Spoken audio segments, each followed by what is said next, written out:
Olá, caríssimos, caríssimas.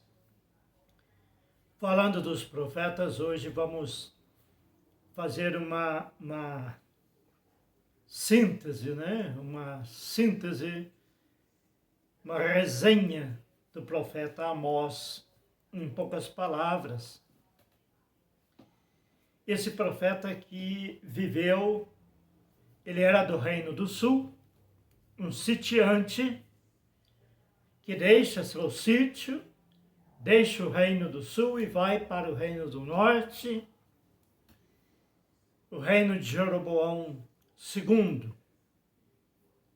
E no Reino do Norte, ele vai pregar, vai lançar a sua profecia, e ele que estava muito, mas muito indignado, ele que era um homem de fé, um homem temente a Deus, temente aos ensinamentos da nova aliança, da aliança de Moisés, os mandamentos, as leis, os 5 primeiros livros da Bíblia que ele tanto acreditava.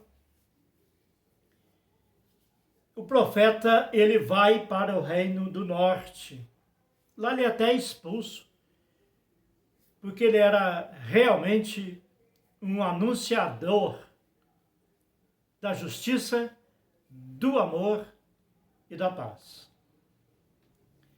O profeta Amós, ele vê a desigualdade social gritante no Reino do Norte, onde havia as orgias das mais diversas, a ostentação deliberada, onde havia pessoas tremendamente desonestas, corrupção, desde a política, a justiça e o templo. A religião do Reino do Norte, todos os que ali estavam no poder, desciam para o templo em Jerusalém, aquelas coisas todas, mas sempre numa visão extremamente ligada ao poder, esquecendo totalmente das leis de Deus. E o profeta vai dizer que aquela realidade que eles estavam vivendo, ela era uma realidade insuportável. Não ia perdurar. Era uma realidade insuportável. E de fato foi. Então é verdade que o povo de Deus só foi lembrado do profeta Amós quando já era cativo na Babilônia. Então o profeta vai dizer que Deus vai cobrar isso. E que os escolhidos por Deus, consideravam-se a raça escolhida, o povo eleito, diz o profeta, vocês vão pagar mais caro do que os pagãos. Isso era uma ofensa. Porque vocês fazem ostentação, corrupção, desvios do dízimo e deixam o povo morrer de fome. Há muita gente sofrendo, há muito pobre, há muito miserável por culpa de vocês, não é culpa de Deus.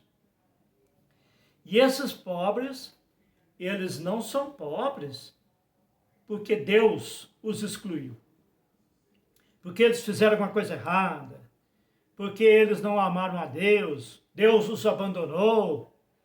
Não, não. Eles são pobres, passam fome, são doentes, são leprosos. É por culpa de vocês. Eles sofrem, morrem na amargura, não é porque eles ou os pais deles ou alguém do passado deles pecou.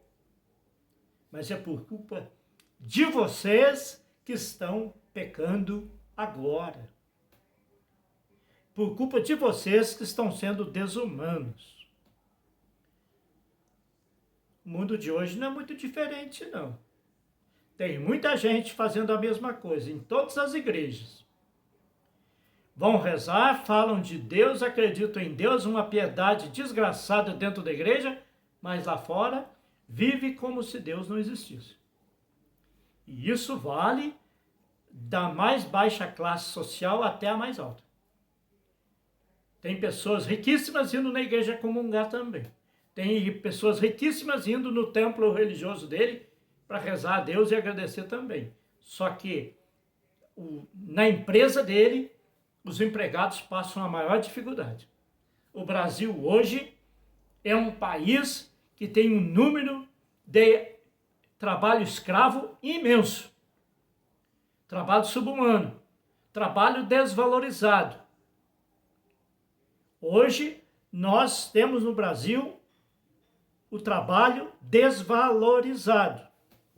Todas essas ações sociais que o governo emenda para que aconteça, para que a população viva melhor, por que isso acontece? Porque está sendo concentrado tudo na mão de poucos. É necessário haver uma política social. Era para não existir política social em lugar nenhum. Era para haver a partilha de bens de forma natural, onde não houvesse uma disparidade entre o menor salário e o maior. No Brasil, nós temos o teto mínimo, mas não temos o máximo. Deveria ter. Uma pessoa que ganha um valor exorbitante, para mim é desumano. Vou dar um exemplo, um jogador de futebol que ganha milhões por mês é desumano. Uma pessoa que tem um salário de 600 mil reais por mês, para mim é desumano. Ela não precisa disso para viver. É por causa desses subsalários, desses estrondos, desses estupendos salários, que tem tanta gente morrendo de fome, tanta gente recebendo salário mínimo, tanta gente que trabalhou a vida inteira e agora recebe uma aposentadoria que mal dá para o remédio que toma. Isso o profeta Amós já denunciou lá. E parece que o povo não consegue entender isso. E continua falando de Deus, continua dizendo se Deus quiser, continua dizendo graças a Deus, mas vivendo como se Deus não existisse. É triste isso. Dê um joinha,